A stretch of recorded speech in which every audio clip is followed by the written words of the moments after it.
Mary Ann Graspe Medina. My topic are thesis proper, introduction, parts of introduction. So, let's define first what is thesis. So, thesis is a statement or theory that is put forward as a premise to be maintained or proved. So, here in thesis, ginagawa ito pang magkaroon ka ng deep understanding about a certain topic or problem. At the end of this, you will prove and find answers of what you want to know, wherein you will gather information, evidences, or theories that will support your knowledge and develop your field of study. So now, let's move to the parts of a thesis. So abstracts explain why the paper is important. Abstract contain the overall purpose of the study and research problem, design of the study, or the what we call the strategy you will use. Like if it is descriptive, correlational, or etc. So, it is also the summary to results of your findings and brief summary of your interpretations and conclusions. So, the next one is introduction. In writing introduction, be sure to include a hook at the beginning of your introduction. Meaning, at the first sentence of the paragraph of your introduction, siguraduhin mong interesting and then mamomotivate mo yung reader mo to read the rest of the paper, the content of your introduction. You should also cite previous research in this area and also cite those who have done the most recent and relevant work. So the next one is RRL, or the Review of Related Literature.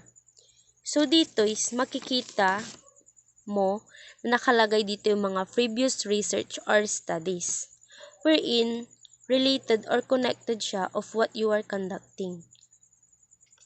Dito makikita mo yung skills mo in summarizing and paraphrasing to avoid plagiarizing. If sometimes the studies do not need to paraphrase, then put the author of different studies. So the next one is the limitation, or the limitation of the study. So here in limitation, you will put of what your research cover and will not cover. So dito is malalaman mo kung saan lang ba yung hangganan nung research mo.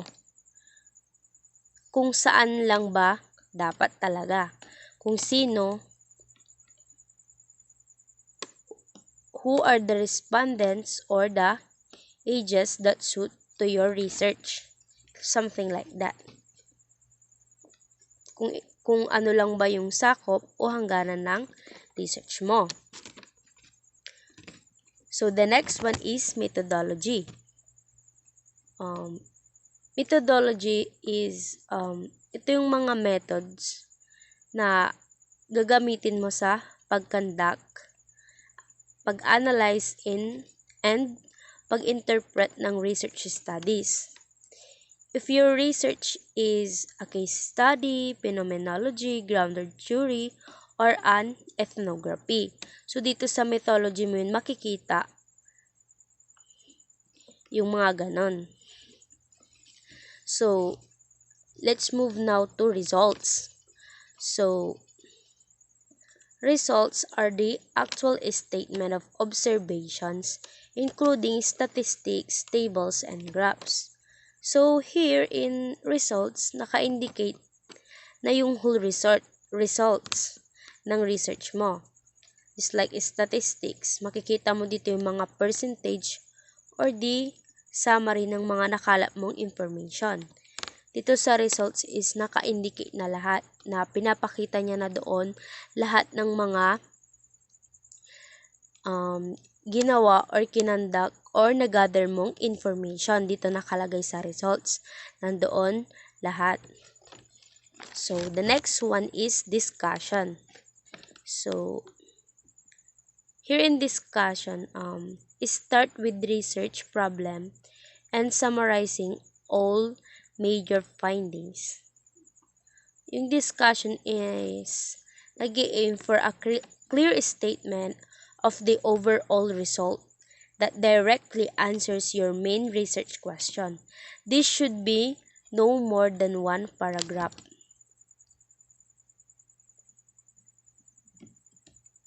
So, here in discussion, there are questions wherein pakikita mo siya sa may statement of the problem, the questions. Dito sa discussion, kumbaga is, nandito yung parang pinahang sagot, the summary, the results of the statement of the problem. Yun. Then, the next one is the conclusions. It is giving a clear summary of the main points of the topic and thesis. So, here in conclusion, it states the significance of the results. And it also provides the answer for every statement.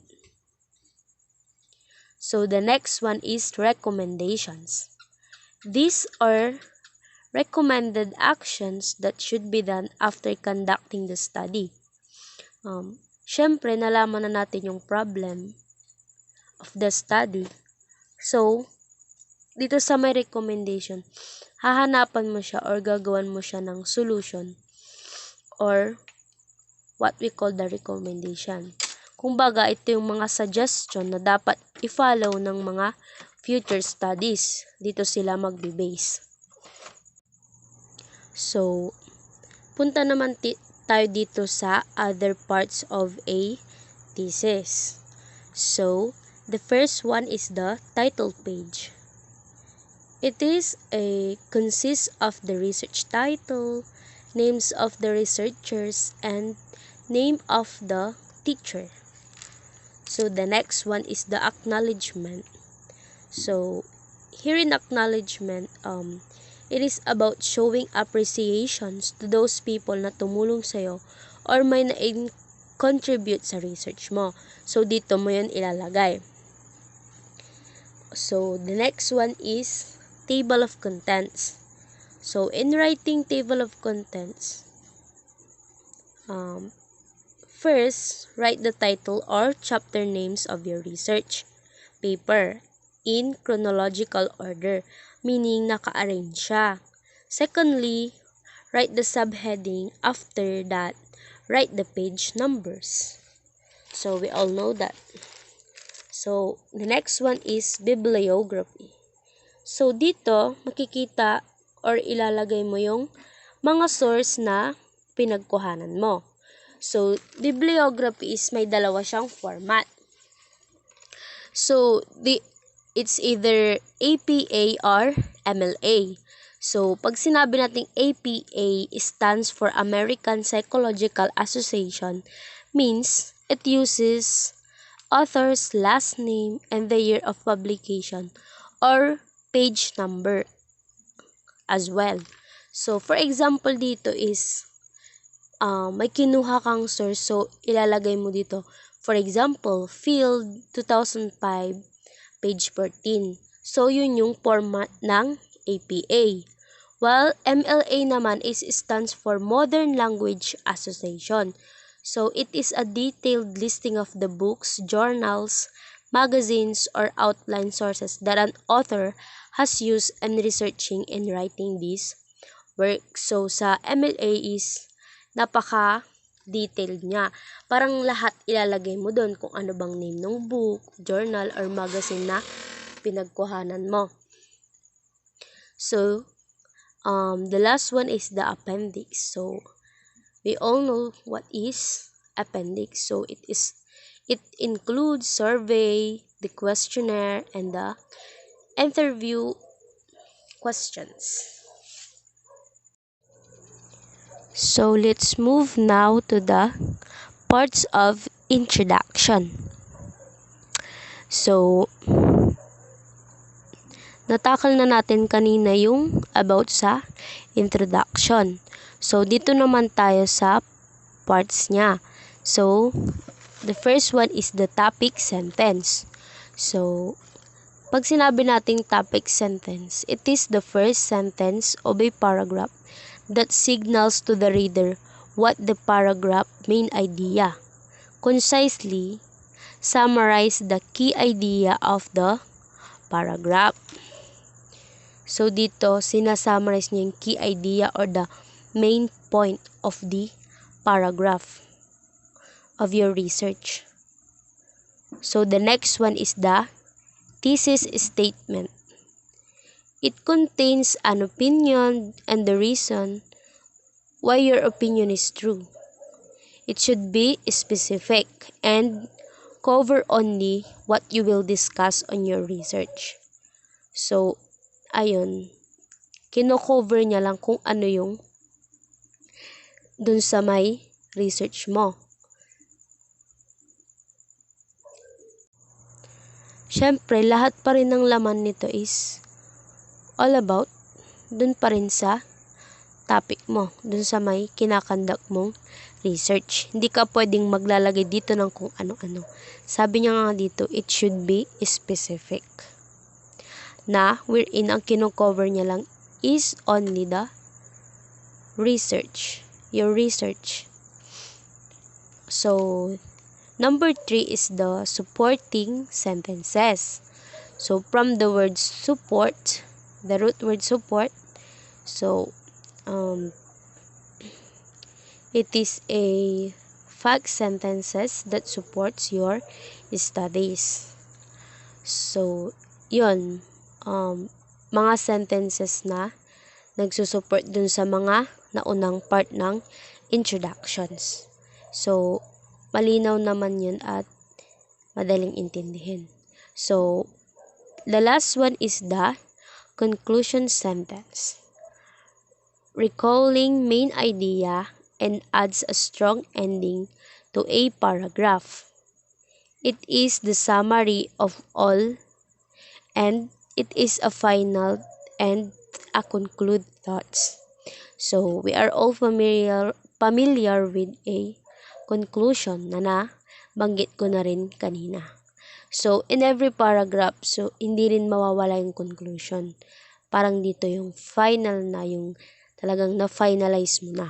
Is dito mo ilalagay yung naipagtanto mo or na-conclude mo. So, that's all. Thank you for listening.